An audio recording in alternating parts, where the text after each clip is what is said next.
Hey guys, BioPhased here, and today we're going to be talking about the midget predator himself, Kevin Westerbeck. So, a lot of people find Westerbeck to be rather hilarious to talk about, considering how much of a lowlife he is. Anyways, let's get on with this shit.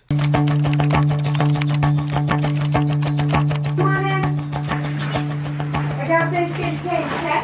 Huh? I gotta finish getting changed, okay? Well, I'll watch it.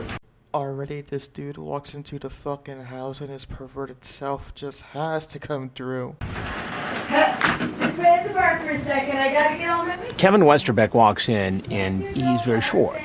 And so I lean over to the bar to talk to him, and I said, "Why don't you have a seat?" And he doesn't want to do it, but I said, "No, please." And so he jumps up on the bar stool. Damn, Chris, we're making short jokes now? Alright, let's get it.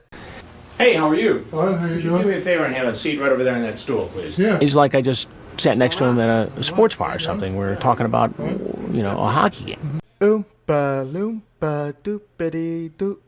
Chris Hansen's got some questions for you. Who asked you to come over exactly? Who asked you to come over? Destiny? Destiny. And how did you meet Destiny? What are you up to tonight? Well, what? She asked me to come over and Please have a seat. Relax. come on. This fucker's eating chips as a stress response. How did you meet Destiny? On the computer, she said hi and stuff. She said hi and stuff. Yo, his torso wants to be 6'2", but his legs said nope. And who? Do me a favor and just keep your hands on your. No, fine. Before Westerbeck walked into the house, we knew that he was to be in court 4 days later, to go before a judge and to be sentenced for doing the very same thing he was doing on this night. Now, Kevin, you've had some contact with the law before. That's correct. Tell me about that.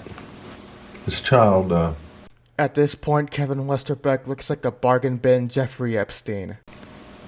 there was a child, I forget what it is. Damn, just like his stature, his memory's even coming up short. Child solicitation? They said I came out to meet some girl, I guess. So let me get this straight. You were accused of doing the very same thing that you're out doing tonight. I had no intention of this. All right, let's go back to the other case for a minute. You pleaded guilty Yes. to solicitation of a minor for sex.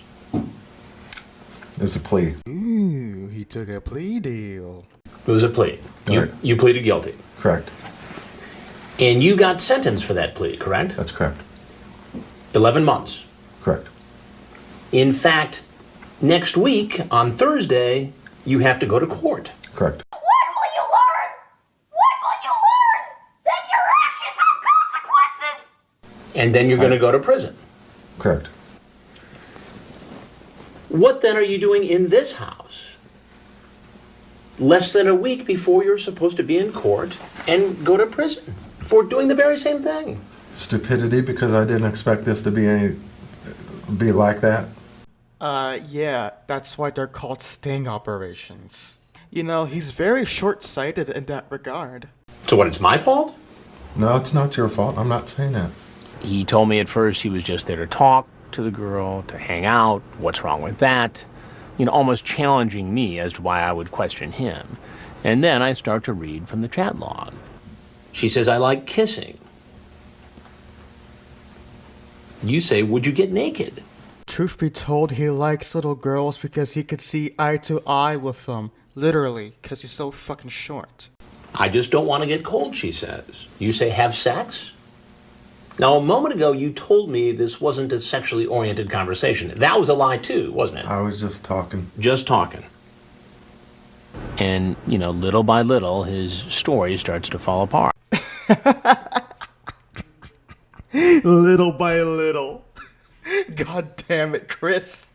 It would be fun, then, okay? You say, then I'm big. She says, really? Yeah, how? Then you give the dimension of your penis. I had to go through the chat log to find out what size he claims to be, and turns out he says he's fucking 8 inches long. I seriously doubt that he's fucking 8 inches long, especially considering that he's going after children. Like, he's overcompensating. This dude has to be like, what, fucking 4 inches long, 3 inches long, because I...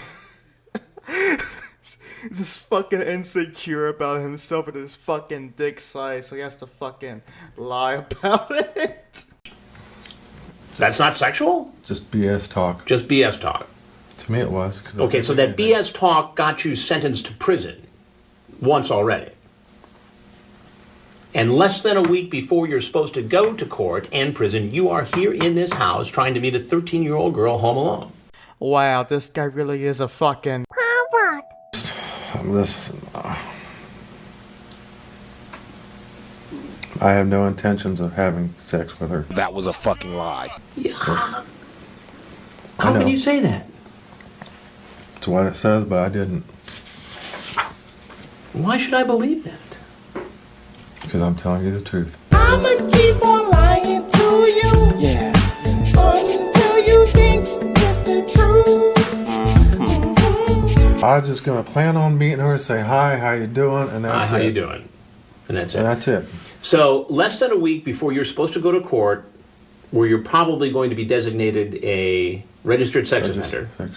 and then you're going to go to prison. That's correct. For 11 months. That's correct. After pleading guilty to solicitation of a child for sex, you just figured, I'm just going to pop in and have a nice little conversation with a 13-year-old girl. Even if these people knew better to not go out there and engage in illegal activity, they still choose to do so because of the amount of power, pleasure, and control they'd get over someone who's weaker and more vulnerable to them. Like, there doesn't necessarily have to be a sexual component. Even though sex does play a role in it, what they really want in the end is to have that sense of dominance, that feeling of power. Like, you look at Kevin Westerbeck and you see his stature, how his body is. He is probably this sort of guy who feels extremely insecure about himself, and so he's gonna be there like, you know what, fuck it, I like little girls, I want to go out there and, you know, gain control over them in the bedroom. And of course, in the end, he got what he fucking deserved. That's your story? That is my story, sir. It never fails during one of these investigations that 2 or 3 guys show up at the same time, and of course that was the case with Kevin Westerbeck. They're whispering to me that, you know, there's another potential predator about to walk in. I was just finishing with Kevin Westerbeck, but I didn't want to rush through it because it was an important interview. Man, you can tell this guy really looks up to Chris Hansen. Literally. Because he's so fucking short. So I finished just in time. Westerbeck leaves through one door, and the next guy comes in the other door. Sheriff's Department. I want you to take a seat in that chair over there. In the back, the black chair. The sheriff's office would take the handcuffs off and everything like that. Not one for the road. No. You understand what I mean by I that? know exactly what you're saying. I know exactly what you're saying. That was not my intent. Rather funny considering that the minority of predators would actually plead the fifth under the interrogation room. It's cause like the majority think that by talking to the interrogator, they're under the assumption that by convincing the interrogator that they're good people, or by explaining away, you know, the situation at hand, or how they're not really a bad person, the interrogator is not your friend. Don't try to convince the interrogator. All you gotta do is to shut the fuck up and ask for a lawyer. Though it's funny looking back, seeing how all these damn predators are trying to save face, trying to make themselves look good in front of the interrogator, who's just having a damn good time collecting all of this easy evidence. I learned my lesson the first time. Obviously not. These fuckers never learn. No. Right? Obviously not. Well, I wasn't coming You're in chatting here with the 13-year-old female about your penis size. God damn it! Do you have to remind him about how he told a 13-year-old girl about his so-called 8-inch penis? Like hell he has a fucking 8-inch penis. Thank God that so-called 13-year-old girl was just a fucking decoy. It was just some dude on the goddamn screen. On the internet, and he drove about, what, an hour and a half to get here to meet a 13-year-old female. I bet he used a fucking booster seat to sit on and drive. When the judge in the first case hears that he's been arrested again, for doing the same thing, he's, classified as a sex offender. He better be fucking classified. With that determination, the court will make a finding that you are a sexual predator. To whoever is watching this video, thank you. I really hope that in the future I get to be a big YouTuber and hopefully make this my life. I mean, hey, the journey of 1,000 miles begins with a single step. In the meantime, please leave a like, subscribe, share this video, and comment on it because I really want to make it as a YouTuber. This is BioFaced. Peace out.